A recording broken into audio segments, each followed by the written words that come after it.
What is up, ladies and gentlemen, and welcome to episode 60 of the Good Point Bro podcast. My name is Kane. This is my little bro Cam. Don't sleep. Don't sleep, baby. I think I should scoot over. You're right there. Yeah. All right, cool. Am I good or? I think you're good. Yeah. You look great, buddy. Thanks. All the ladies watching today's episode, go ahead and comment in there. Cameron, you look great.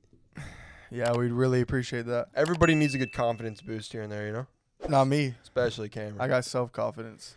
All right, so today we have one 3-minute topic, two 5-minute topics, and a 10-minute topic, and then one clip. But who knows? We'll probably go over today, just with everything going on. Actually, we have two 3-minute topics because we got one more. We'll probably go over today, but it is what it is. And then our last, we're going to talk about, at the end, we're going to talk about if the Game 4 is a must-win for the Lakers. And then we're going to talk about the top 3 NBA duos so far in the playoffs, or just our best NBA duos so far in the playoffs. So if you guys want to hear about that, make sure you stick around. And then if you guys like our content, go check us out on Instagram. Go hit us up. We usually comment back, say what's up. We try to answer all the DMs. So goodpoint.bro or goodpointbro on Instagram.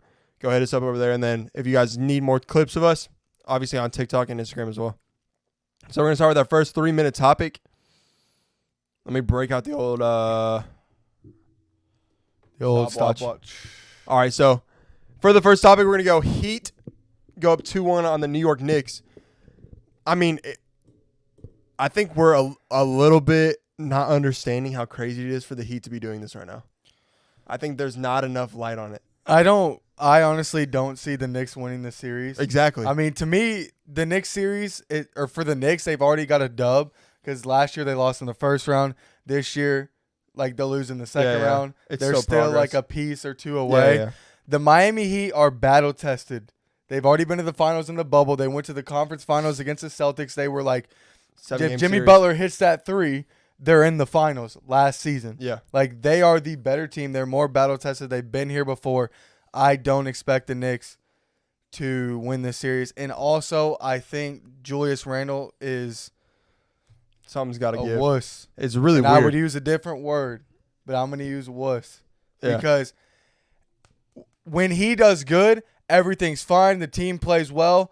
He makes everything about him. Like, even when he took him out of that game against Cleveland and they still won the game, he didn't talk to the media. Yeah. That shows you everything you need to know about a player. All he cares about is if he gets his. He doesn't care about the dubs. And he's playing like garbage right now. He's shooting 32% from the field. Yeah, which Stephen A. just said this morning, out of 100. You're 6'10". If you have 100 and more shots, or no, he's not last. No, he's like, what, 6'8"? He's 6'8", but I don't know. He's a big guy. Is inexcusable for you to be a power forward shooting 32%. You're not going to win any games like that. Stephen A. was saying this morning, for players with a minimum of 100 shot attempts in the playoffs, he is ranked last in field goal percentage. Yeah, he's playing like garbage. And he's supposed to be the best player on the team, but he's not. I think Jalen Brunson showed this year that he's the best player. But I agree, but he was set to be that. He was set to be that guy. Yeah, and he's at. I mean, he averages and RJ 25. Barrett was set to be the number 2. I don't even really know what he's doing. No. He wasn't set to be the number 2. They gave Brunson $111 million. They gave you're the number 2 guy. They gave RJ Barrett that too. He's making $30 million. He just got an extension, a 4-year extension. He's making $30 million a year. Let's find out. There's no shot. That'd be crazy. But it was that whole thing of if they're bringing him back or not, because it was basically like at the end of 4-year, $107 million. Yeah, so I mean, about the same. That's what I'm saying. That's crazy. I mean, I think that the Knicks are making definitely positive steps, but they're just not. They're not ready yet to be in the like. If the Knicks made the conference finals, that would be insane. Which is what you wanted, that'd be one of the worst conference finals teams. The Hawks made it a couple years ago against the Bucks when they won the championship. That was a pretty bad conference final team. And they beat the Knicks. What do you mean? The Hawks. Oh, yeah, they beat the Knicks. Yeah, Trae Young was their daddy. Yeah. I am your daddy. But Trae Young's balls up in your face. And Jimmy Butler's just a straight dog. There's no way Jimmy's going to let them lose to the Knicks. No shot. All right, that's it for the first 3-minute topic. Moving over into the second one. Lamar Jackson is back. He's on the Ravens for good. He said, I think it was yesterday, that he wants to throw for 6,000 yards this season, which is obviously an exaggeration, but what it's showing is he likes the pieces that they're putting around him. Obviously, adding huge piece in Odell Beckham Jr. this offseason. So, I mean, I don't know. I know they lost their tight end. I think they lost their for real? tight end, but they might have signed another one or something. That's huge if they lost because that dude's a stud. But this is what I'm going to say about that. Choose your words carefully, Lamar Jackson, because I can't wait till he puts all this pressure on himself. He sets all these expectations, and if they don't pan out, he's going to get drilled, especially because he just got a 5-year, $260 million contract. If he does not perform this year, people are going to look at Lamar Jackson very, very differently. So he better step up. Well, not only with the money, but he's played 24 games in the last 2 years. So out of the last 34, he's only played 24, around 66%. And he's caused a lot of drama. Be real. And it seems like the NFL doesn't put up with that like the NBA does. The NFL, I feel like the NFL is way more of an owner's league, and it feels like they do not put up with that drama like other leagues, like do. Sitting out, like he did basically, or not like coming the whole to the knee games. thing. He didn't come to the. He didn't travel with the team too when he was hurt for their playoff game, I think. And people looked at that, didn't like that. And that's either. another thing is, if Lamar's in the NFC like Jalen Hurts, the thing about the Eagles to me is they have a little bit of leeway to pay him because the truth is there's less offensive firepower in the NFC. So if even they can be the best offense in the NFC, there's a decent to good chance that they're making the Super Bowl. Then you just got to beat one of them. But you're Lamar Jackson in the AFC. You got to go through Josh Allen. You got through Joe Burrow, Patrick Mahomes, Aaron Rodgers. Like it's not. The NFC just lost. Like you could maybe make like Jalen Hurts is the best NFC quarterback. You could maybe make an argument that Aaron Rodgers is, like you say, he is down here. He's the back-to-back MVP winner, but now that guy's gone. Out of the last 3 MVP trophies, Aaron Rodgers is 2 of them. I know. That's the truth. So regardless of one season, which is one lackluster season where the Packers pretty much he still was 26-12. My problem with him is, with Aaron Rodgers is, you got to that last game of the season and it was a win and go to the playoffs and he lost. Yeah, and that's a weird look to me. Not only that, the Lions were playing for nothing. Yeah, at that point. They're playing to make you not go. That's I'm saying, like, the Packers had all the motivation in the world. Yeah. Well, also, they were trying to win enough games for Dan to keep his job. Dan was going to keep his job. Maybe. Oh, for sure. That dude is completely... He almost lost his job because they started the year off 0-4. That dude has completely changed the culture of the Detroit Lions. If they let him go, that'd be just stupid. That'd be something Detroit would do, though. Oh, for sure. And now, I mean, all the upside... You know, they drafted Will Levis, which is kind of weird, but obviously Jared Goff is their Will starter. Levis went to the Titans. Oh, yeah, you're right. Who they draft? They drafted somebody. I thought they were going to draft Stroud, but they didn't. Because that was in the early mock draft. I don't know. That's it for that one. All right, that's it for that second 3-minute topic. We're going to go into our first 5-minute topic, and that's going to be the Phoenix Suns. Now, we were hyped for this one. Yeah. We were hyped for this one, but we're going to start off with Devin Booker. Okay, I don't think... What, you want to go first? Yeah. Hit it. Devin Booker. We have never seen a playoff run like this in our lives. Devin Booker's not a center. He's not a power forward. Devin Booker is a guard. He doesn't shoot that many free throws, and he's shooting 62% for the playoffs. At one point last night, he made 34 of his last 42 shots. This is absolutely unbelievable. It's Kobe-nesque. I don't know how to say that. Is that how you say it, Kobe-nesque? I don't think so. He is the living embodiment of Kobe Bryant right now. Kobe-esque. Yes, Kobe. He is Kobe-esque right now. We have never seen anything like this. The footwork, the tough shot making is literally looking at a mirror of Kobe Bryant. It's ridiculous. It's unbelievable. I shouldn't have cut you off there, but I'm sorry. You're good. But it's unbelievable on how Devin Booker is averaging almost 37 points per game. And last game he shot 6 free throws. The game before that he shot 2. Yeah. That is because we're used to seeing really high scoring games from guys like James Harden on the Rockets, but they're shooting 17 free throws by himself. So like for him to be scoring at that high of a rate without any free throws, basically 8 free throws in 2 games, is unbelievable. And I don't want to hear about, well, KD's getting more attention, because the fact of the matter is KD has not shot well this series. They've given more attention to Devin Booker. Not only that, you'll see a lot of them doubling Booker and KD because their bench is so trash. So Booker's been getting a lot of attention. The shots he's making are incredibly difficult. I can't put into words how good Devin Booker has been. I've never seen anything like it. And he is picking up the slack of KD. And like we were saying earlier, if this was LeBron and Kyrie was averaging 37 points on 60% shooting, we'd be saying Kyrie is bailing out LeBron James. But when it's Kevin Durant, we don't say anything. I haven't heard one person say how bad KD's been. I think he shot 10 for 27 game 2, and game 3 he shot 12 for 31.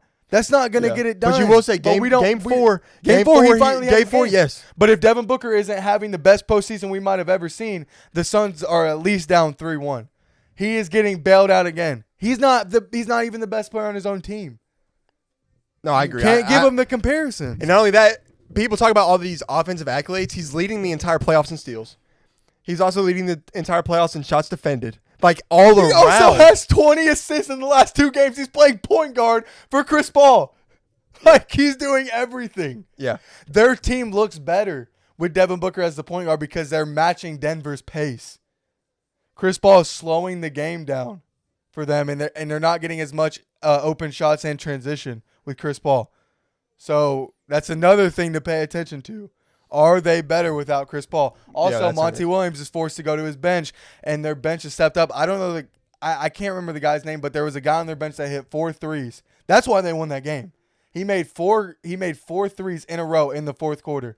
That's why they won that game. And if they're going to make a run, their bench is going to have to step up. So Chris Paul getting hurt, to me, was a blessing in disguise because now you see how good Devin Booker is at point. Their pace is better. They're getting out in transition, matching the Denver Nuggets, and their bench is being forced to step up, which they have.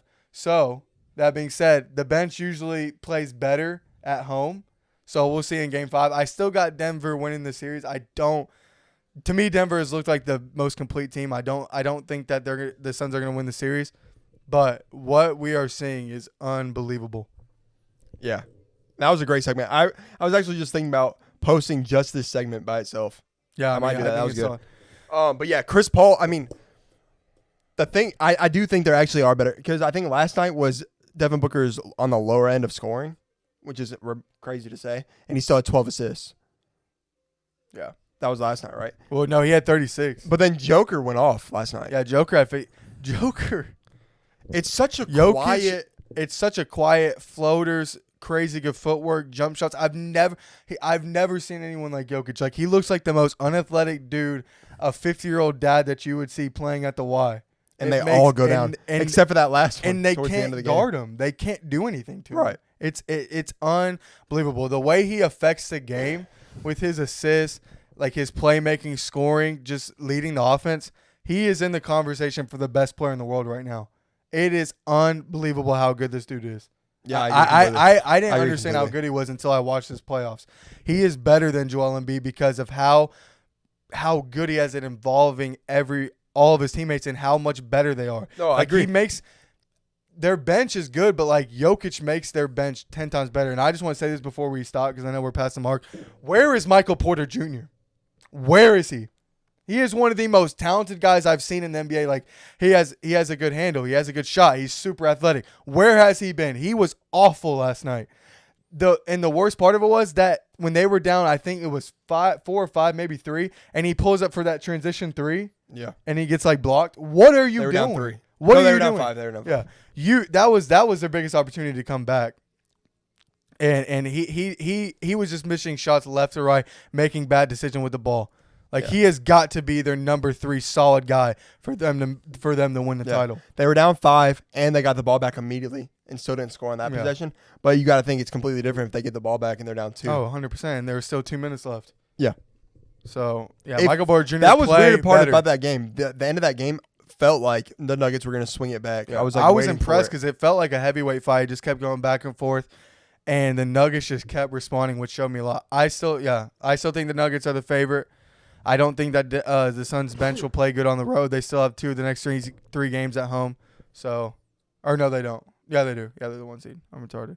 But I think those 2 games they just lost were. I think that the Nuggets will still win the series. But I agree. Respect. I agree. But we both said that we predicted the Suns to not only lose but lose in 5. Also be down 3-1 obviously right now, and they're tied 2-2. So I don't think anybody really expected this. What we did say, though, is they're going to have to score 80-plus between the 2 of them for them to win, which they did again. So, I mean, if they keep doing that, they're going to compete and they're going to have to do it again.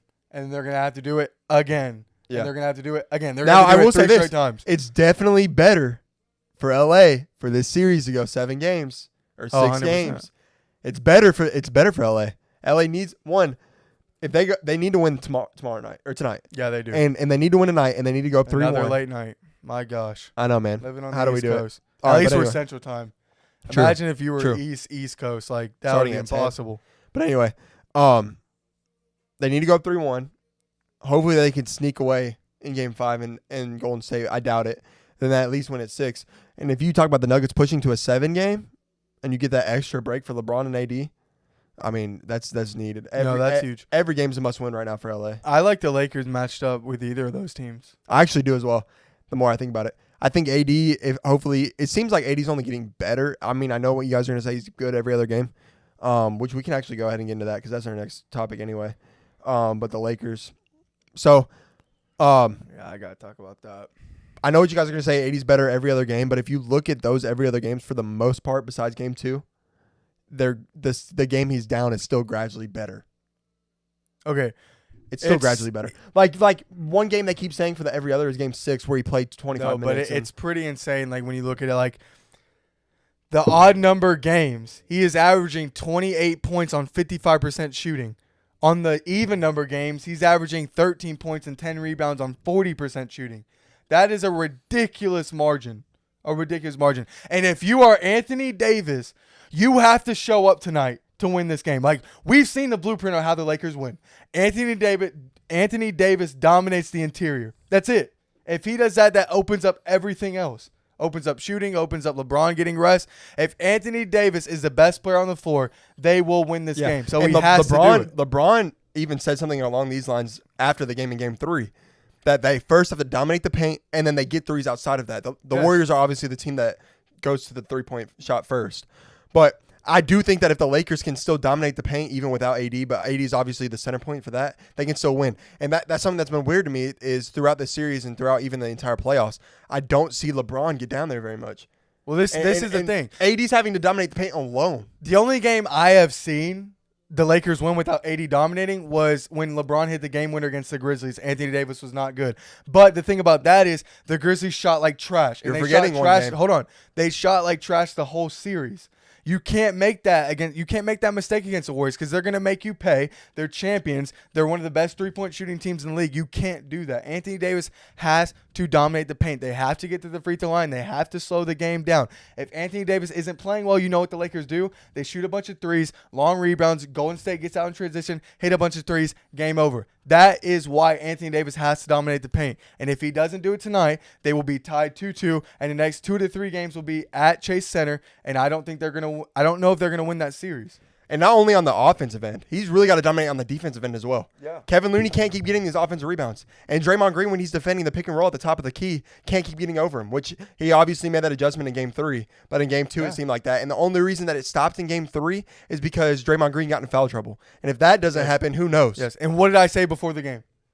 Draymond Green is too small of a defender on Anthony Davis to not get in foul trouble. If Anthony Davis goes at Draymond Green, especially how they're calling it, because Draymond is sliding when he gets into position against AD, and he's frustrated about it, but that's still a block. Yeah, he doesn't have position. He doesn't have position because Draymond's on, because this is the thing about AD which makes him special. He can hit mid-range shots. So Draymond's on him in the perimeter on those mid-range shots. So when AD makes a move, Draymond has to slide into position. That's a block. Draymond's not set waiting for the charge. He's sliding. Right. So they're calling it the right way. And if AD keeps being aggressive and puts the pressure on Draymond Green and gets him into foul trouble, that is huge. That is huge. 100%. Because Draymond, it's not just about that. Who does Draymond make better on the Warriors? They're shooters. Steph 100%. Curry. Steph, so Clay. if he's off the floor, then he made Clay better in Game 2. Yes. That was all Draymond. And they're great in transition when Draymond has the ball. He gets shooters open. If Draymond's off the floor, that diminishes greatly, and that's huge. So AD needs to keep going at Draymond, get him into foul trouble, get him frustrated. We just saw how freaking fragile the Warriors' mind was. Well, I think a lot of the testament to that game as well, Game 3, is Jordan Poole played so horrendously bad that they went ahead and did the Looney-Draymond combo, which that didn't work in Game 1. The Looney-Draymond combo did not work in Game 1. Right. They went away from it in Game 2, and it worked. Why? Because Jordan Poole played great. Who was on the floor when they made that run? If Jordan Poole plays well, then it's going to be rough because Draymond's obviously, unless AD can dominate Draymond. But if AD can't dominate Draymond, and then they can have 4 shooters on the floor along with Draymond doing pick and rolls and setting people up for threes, that's 100% when they made their run, they were playing small. Yeah. The Looney Draymond is the worst lineup they have against the Lakers because the Lakers can rest basically 2 guys down in the paint. They're not going to get any rebounds. And then you can easily defend shooters. Right. And then you saw that because Clay was getting AD harder shots off, and he's not going to make them every time. Because that pick and roll doesn't work as good because he can just fight through that screen. Yeah. Because AD can just drop. And AD was actually guarding the shooters. Yeah. Yeah. Which AD he wasn't doing in game 2. Which is dumb. He finally stepped up on shooter. They just have to chase him off the 3-point line. That's all they have to do.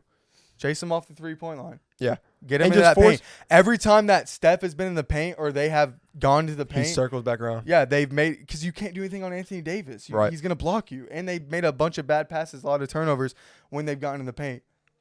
Looney cannot score. Looney's just a rebound guy. I think the biggest difference, my prediction for game 4 and what the biggest difference is going to be is I think AD's not going to score as much.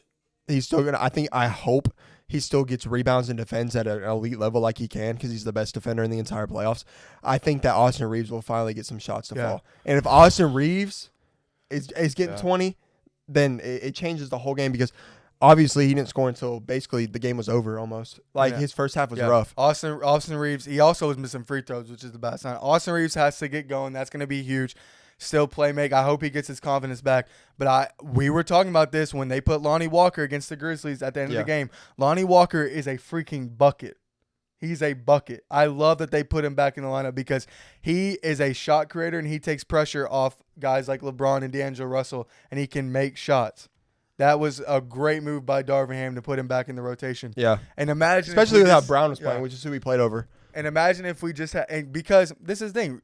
Hachimura and Austin Reeves aren't going to be there every single night. Which is what I was about to get into. Yeah. So we need another guy off that bench. We needed one more guy. And Malik Beasley, they haven't really given him minutes, but he was atrocious when they played him this year on the Lakers, which is sad because he was a top 4 shooter in the NBA statistically when they got him at the break. But Lonnie Walker stepping into that role, like if he can just average 10, give you a couple buckets, that's going to be huge. So props to Darvin Ham for that. Which is what I was just about to get into is when you actually really look at the Lakers roster, AD, LeBron experienced. D'Lo, not that much playoff experience. And then who's next? A bunch of young guys. Yeah. And then the most experienced person on your bench is probably Tristan Thompson. Yeah. Shout out to Tristan Thompson for that dunk. Yeah. This Lakers team as a whole is a young team. Oh, for sure. Is a young team. So obviously LeBron brings that leadership. And what I think LeBron has done very well is the Lakers towards the end of the year obviously playing really well. And instead of saying, I'm going to take this offense that you guys are obviously winning with, and I'm going to make it my LeBron offense. He was just like, you know what? I'm going to chill over here. Y'all keep doing y'all thing.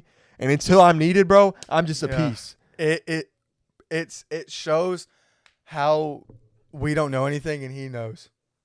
That he's doing this for a reason. He is playing off ball, getting other guys going because if you look at the games that he does well scoring, they lose. The formula for them is to get other people involved and LeBron pick his spots wisely. That is the formula. So for him to recognize that just shows how unselfish he is as a superstar and just his basketball IQ. No, because I was actually about to say this. So imagine this. LeBron took one shot, I believe, in the first quarter and a half. He took no shots. In the first quarter, he took no shot. Yeah. The first shot he took was 7 minutes left to go in the second quarter. Right. So he took one shot in the first quarter and a half. Or no shots or whatever. He took 1 shots in the first quarter and a half. Because the offense was clicking. D'Lo was obviously starting off to a hot start. He was kind of taking a back seat. AD was hitting some shots early. So LeBron takes a back seat as far as that goes. He still has 5 rebounds and 6 assists at this point. Just no shots. Then he senses that run and then it's boom. And then he drops 21 this. He picked the spot. He sensed the run. Yeah. And then he picked the spot. Boom.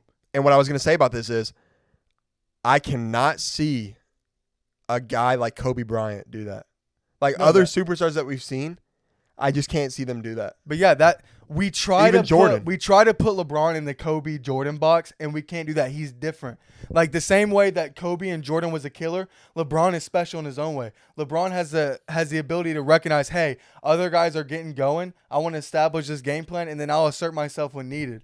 But if the team is winning while D'Angelo Russell and Anthony Davis are getting buckets, I'm going to step back, and then I'll insert myself when needed. That's a gift that Kobe and Jordan didn't have. Like, if Kobe and Jordan were off when they had off games, they just kept shooting and kept missing. But Right. LeBron's gift is that he can get other teammates involved and still win these games when he doesn't have it.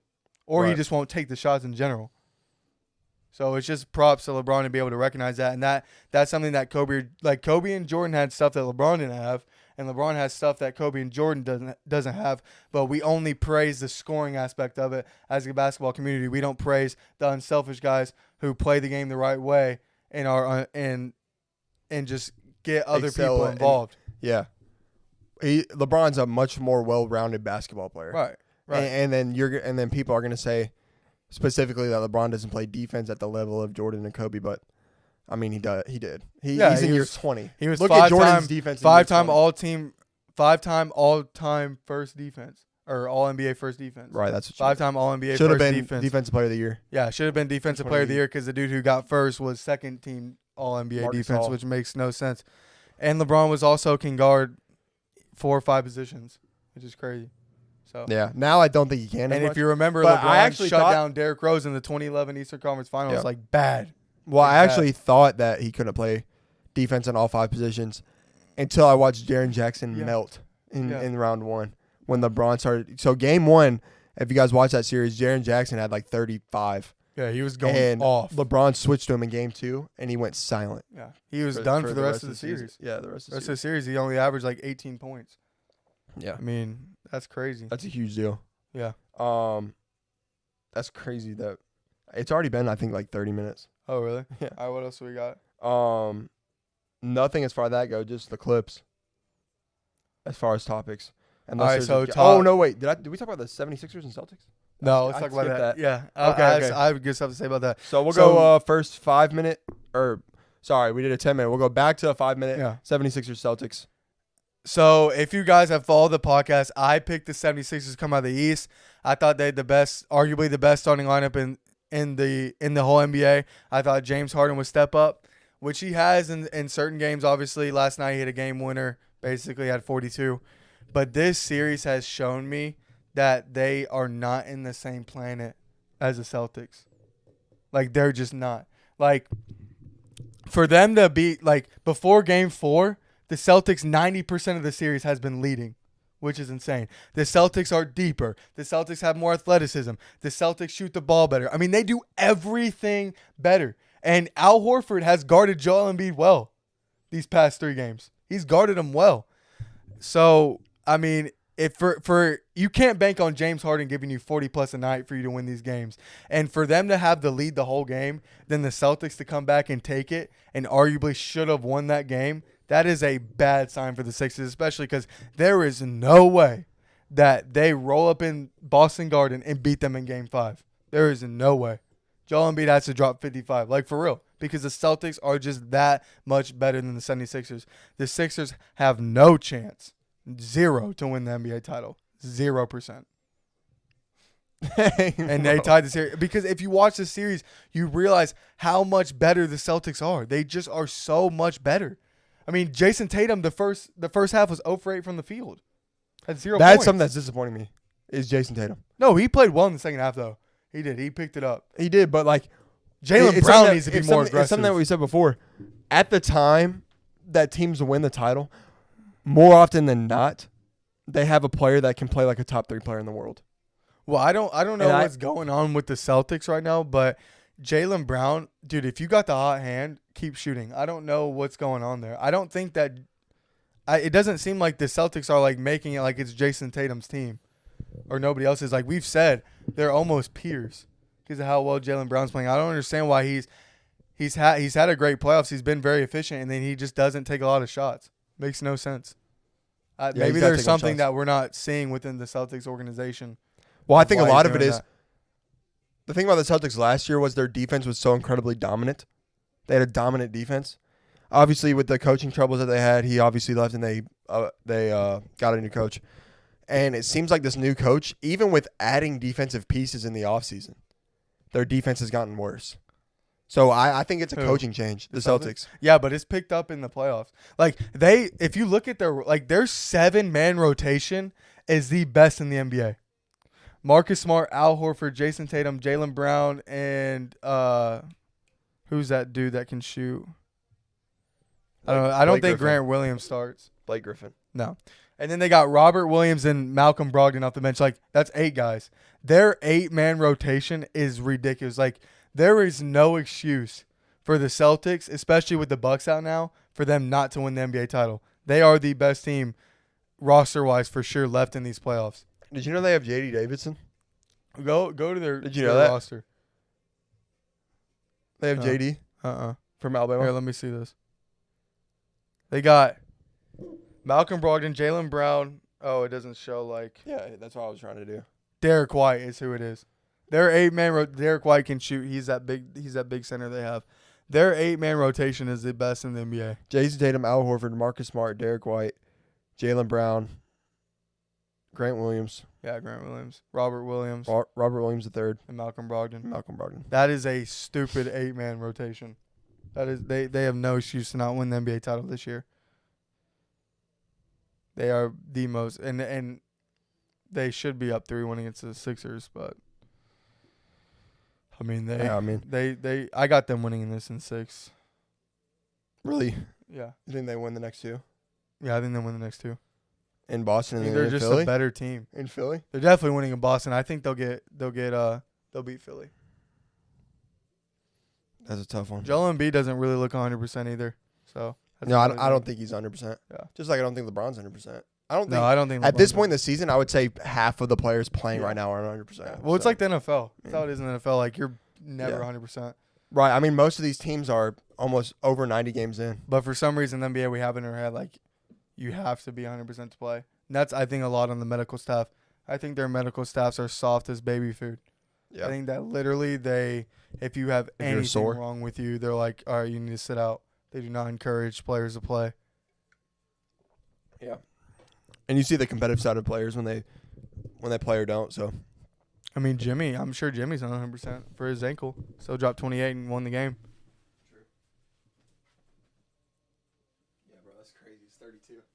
Yeah. All right, you ready for the clip? Yeah. Sorry about that, guys. All right, who are the best NBA duos of the playoffs? I wonder if I can Google this and see if there's articles. I'm about to piss people off with this. Why? Like, who I think the best have been so far, or just who I think the 3 best duos are in the playoffs? Who the best duo of the playoffs? Who's the top 3? Yeah, I mean, if you can do top 3. All right, you gonna start it? I don't know my top 3. No, just say top 3 duos. Okay. The top 3, the top 3 duos of the NBA postseason so far. Number 1, Jason Tatum, Jaylen Brown. They're lethal scoring. They're lethal defensively. They get it done. They are the best duo in the NBA playoffs so far. Number 2, Devin Booker and Kevin Durant. Literally, Devin Booker counts for 2 players right now because KD really hasn't shown up until Game 4, but Devin Booker's picked up KD's slack. I'll give them number 2. Number 3, AD and Braun. They're great defensively. They're great leaders. They've had experience. They've been here before. They're the 3rd best duo in the NBA playoffs. That's what I was wondering if you would do. Yeah. Let's put them at number 3. Devin Booker, I'm doing Devin Booker because he's averaging 37 on 62%. He counts for 2 players right now. That's how good he's been. Yeah. He's picking up KD. He's carrying him on his shoulder. Yeah. No, but I mean, I don't know who you'd put over LeBron and AD. Yeah, they got to be top 3. I still think it's Brown and Jaylen right now. That's the same guy. Oh, I meant Jaylen Brown and Jason Tatum are number 1 right now. But if KD starts picking it up and plays like he did in Game 4. Yeah, especially with how good Devin Booker is, man. Yeah. But I'm a little troll. I'm not giving them number 1 because how KD's been inefficient. Yeah. All right, guys, that's all for episode number 60. Hope you guys enjoyed it. Please go ahead and like, comment, and hit that subscribe button. Like I said before, if you guys want to see clips from our episodes or we actually post a lot of clips that we don't have in these episodes. So if you want to see content besides the full episodes, go check us out on Instagram at goodpointbro, on TikTok at goodpoint.bro. As you guys know, on YouTube at the Good Point Bro Podcast. We have a second account, Good Point Bro Picks, with your boy Bossmaster Fresh. Check that out if you want to make some money. That's pretty much it. Yeah. All right. Been fun. It's been a pleasure. Cheers. You had some voice cracks today, my guy. It's been a pleasure. Yeah, dude. I heard you laughing at me. All right, we'll see It is you what it guys. is. We'll see you later. Peace. Peace.